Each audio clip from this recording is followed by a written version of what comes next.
안녕하십니까. 명품변호사 TV의 조용주 변호사입니다. 좋아요와 구독은 명품변호사에게 힘이 됩니다. 명품변호사 TV를 많이 시청해 주시기 바랍니다. 오늘 말씀드릴 사건은 이제 임대차와 관련된 대법원 판결이 나온 게 있는데요. 이게 임대차를 이제 오래 하다 보면 임대차 계약서를 여러 번 쓰는 경우도 있고요. 그 다음에 다른 목적으로 임대차 계약서를 쓰는 경우도 있더라고요. 뭐냐면 다른 사람한테 보여주기 위해서, 세무서에게 제출하기 위해서 원래 내용과 다른 임대차 계약서를 작성하는 경우도 왕왕 있습니다. 그러다 보면 임대차 계약서가 여러 개가 돼요. 여러 개가 돼서 나중에는 정말 임대인하고 임차인하고 분쟁이 생겼을 때 어떤 임대차 계약이 유효한 거냐라는 다툼이 생길 수가 있습니다.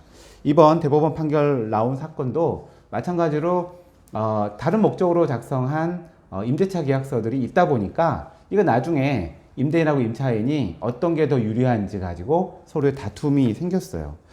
사건 내용은 2009년 4월에 임차인 A씨가 임대인 B씨한테 이게 상가 건물 빌리면서 처음에는 뭐 1억에 600만 원 5년간 계약하기로 했다가 2010년에는 부터 그 계약서를 또 여러 장을 작성을 해요. 그래서 총 4장의 계약서를 작성하는데 문제가 된 거는 뭐냐면 세 번째 계약서와 네 번째 계약서예요. 그러니까 이 계약서들에 들어간 그 내용들도 다르고, 근데 다만 이제 임대인, 임차인이 서로 이제 뭐 가짜로 맞는다 하더라도 뭐 다른 사람 도장을 가지고 위조해서 할 수는 없는 거니까 도장을 찍어서 일단은 임대인, 임차인이 다 도장을 찍었던 것 같아요. 근데 세 번째 계약서는 어떻게 되어 있냐면 임차 기간이 8년이고 월 차임은 500만 원. 네 번째 계약서가 마지막인데 임차 기간은 5년인데 월 차임은 950만 원.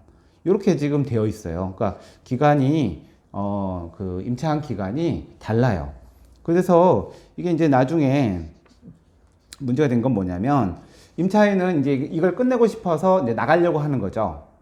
그래서 임차인은 마지막 네 번째 계약서가 맞다. 그래서 5년이다라고 주장을 하는 거고, 임대인은 아니다. 너 8년으로 계약을 했기 때문에 8년이고 그 월 차임은 500이다. 뭐 이렇게 해서 아무튼 월 차임보다는 기간을 가지고서 세 번째 작성한 임대차 계약서가 맞다고 임대인은 주장하고, 마지막 네 번째 계약서가 맞다고 임차인은 주장하고, 이게 지금 됐는데, 그래서 1심과 2심의 판결이 달라요. 1심에서는 세 번째 계약서와 네 번째 계약서를 비교해 보면서 세 번째 계약서는 계약 내용도 자세하고 특약 내용도 되어 있고 그 다음에 간인도 되어 있어서 계약서의 형태가 가장 완벽하다라고 이제 보았고, 네 번째 계약서 같은 경우에는 특약상도 없고 간인도 되어 있지 않고, 그래서 이거는 좀 불완전한 계약서로 보인다라고 해서 세 번째 계약서를 인정을 해서 임차 계약은 이제 8년이다라고 보는 거였고요. 근데 이제 항소심에서는 어떻게 봤냐면, 자, 계약서가 이제 4개 다 있잖아요. 거기에 내용이 어떻게 되든 서로의 도장이 찍혀 있었던 건 맞아요. 그러면은 처분 문서의 진정 성립이 인정되기 때문에 그러면은 그거 있는 대로 인정을 해야 되고, 법원은 그 내용이 부인할 만한, 분명하고 수긍할 만한 어떤 반증이 없는 한 그 임대인, 임차인이 작성한 계약서 내용대로 인정할 수밖에 없는 것입니다.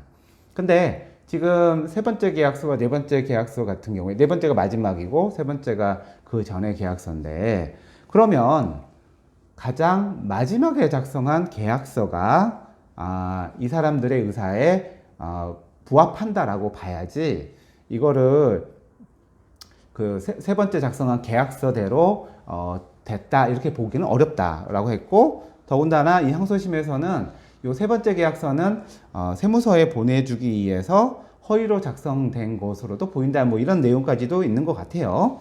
예. 그리고 또 그 임대인의 경우에도 네 번째 계약서가 허위다라고 이제 주장을 했지만, 허위인지 아닌지는 법원이 정말 특별한 반증이 없는 한 인정하기 어려운 것이고, 당사자 간에 계약서를 여러 번 작성했을 경우에는 가장 마지막에 작성된 계약서가 당사자의 의사에 부합할 것이라고 해석하는 게 맞다는 거죠. 왜냐하면 처분 문서거든요. 그러면 마지막에 작성한 것이 그 이전의 내용을 다 반영해서 최종적인 거를 기재해 놓은 것이니까 당사자의 의사는 마지막 임대차 계약서를 가지고 해석을 하는 것이 맞다라는 게 대법원의 판례가 되겠습니다. 그래서 이 대법원의 요지를 보면요. 하나의 법률 관계를 둘러싸고 각기 다른 내용을 정한 여러 개의 계약서가 순차로 작성되어 있다면 당사자가 계약서에 따른 법률 관계나 우열 관계를 명확하게 정하고 있으면 그 내용대로 정하는 것이지 이게 갑자기 순서를 바꿔서 그전 게 맞다라고 보는 것 자체가 더 어색한 거죠. 예.